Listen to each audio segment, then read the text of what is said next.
Announcement हुई है उसमें क्या कहा गया? देखिए, सीपीएस मामले को लेकर जो चुनौती दी गई थी, उस याचिका को आज न्यायालय ने स्वीकार कर लिया है और स्वीकार करते हुए कहा है कि तुरंत प्रभाव से चीफ पार्लियामेंट्री सेक्रेटरीज और पार्लियामेंट्री सेक्रेटरीज अपने पद से हट जाएंगे और प्रदेश सरकार ने जो उन्हें सुविधाएं प्रदान की हैं उन सुविधाओं को वापस ले लिया जाएगा। न्यायालय ने चीफ पार्लियामेंट्री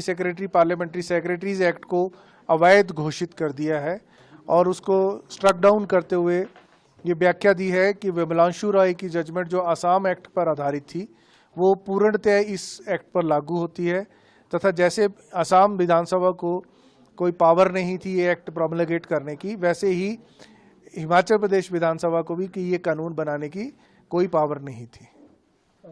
क्या आप इसको अपेक्स कोर्ट में चैलेंज करेंगे इंडिविजुअली या गवर्नमेंट लेवल? देखिए, इंडिविजुअली भी मुझे लगता है कि चीफ पार्लियामेंट्री सेक्रेटरीज और पार्लियामेंट्री सेक्रेटरीज इसको जल्द ही चुनौती देने जा रहे हैं और प्रदेश सरकार के स्तर पर वर्बली मुझे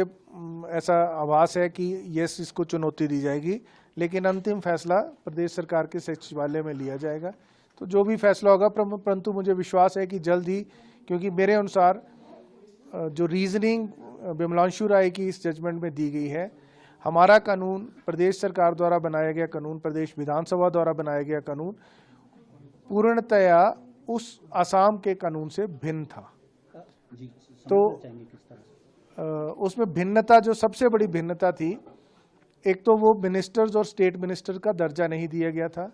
दूसरा वो जैसे असम एक्ट में मंत्री सीपीएस जो थे उनके पास पूर्ण पावर थी फैसला लेने की, फैसला अप्रूव करने की तथा मंत्री के रूप में कार्य करने की, परंतु जो हिमाचल प्रदेश एक्ट का अनुच्छेद 4 था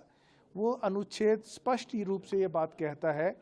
कि ये किसी भी एक्शन को अप्रूव नहीं कर सकते हैं चीफ पार्लियामेंट्री सेक्रेटरी और पार्लियामेंट्री सेक्रेटरी।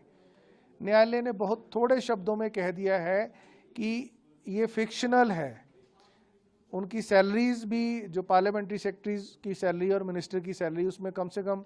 13 से 15 हज़ार रुपये का फ़र्क था और जो सुविधाएं उनमें बहुत ज़्यादा फ़र्क था, क्योंकि हर मिनिस्टर और पार्लियामेंट्री सेक्रेटरी एक एमएलए है। एमएलए को एक सैलरी मिलती है, वो सैलरी ही लगभग चीफ पार्लियामेंट्री सेक्रेटरीज और पार्लियामेंट्री सेक्रेटरीज को मिल रही थी, परंतु न्यायालय ने कहा कि ये फिक्शनल डिफरेंशिएशन किया गया है हिमाचल एक्ट में, जबकि एक्चुअली वो मंत्री का ही काम कर रहे हैं। वस्तु स्थिति ऐसी कभी नहीं रही है। तो आपको उम्मीद है अपेक्स कोर्ट में you'll get justice on this? देखिए,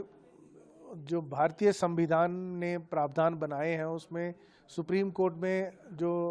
एसएलपी दायर करने का और उसे सिविल अपील में कन्वर्ट होने का जो प्रावधान है, और यही नहीं, बंगाल, पंजाब, छत्तीसगढ़ की जो जजमेंट्स हैं वो अभी पेंडिंग है वहाँ पे, तो उन पे भी सुप्रीम कोर्ट जल्द सुनवाई करने वाले हैं। तो हमारा मामला भी जल्द सुना जाएगा सुप्रीम कोर्ट में। हमें तो उम्मीद है कि इस जजमेंट पे स्टे भी लगेगा, क्योंकि जिस प्रकार का रीजनिंग दी गई है, मुझे लगता है कि प्रमा फशाई we will be able to get some interim order from the honourable supreme court. क्योंकि कोर्ट का ऑर्डर ऑनलाइन हो गया है, जो फैसिलिटीज इमीडिएटली विथड्रॉ करने की बात की गई है, has it been conveyed to the government? Yes, I have conveyed it to the government in clear words, the import of the judgment, and I have informed the competent persons that take immediate action, stricto sensu, in accordance with the judgment.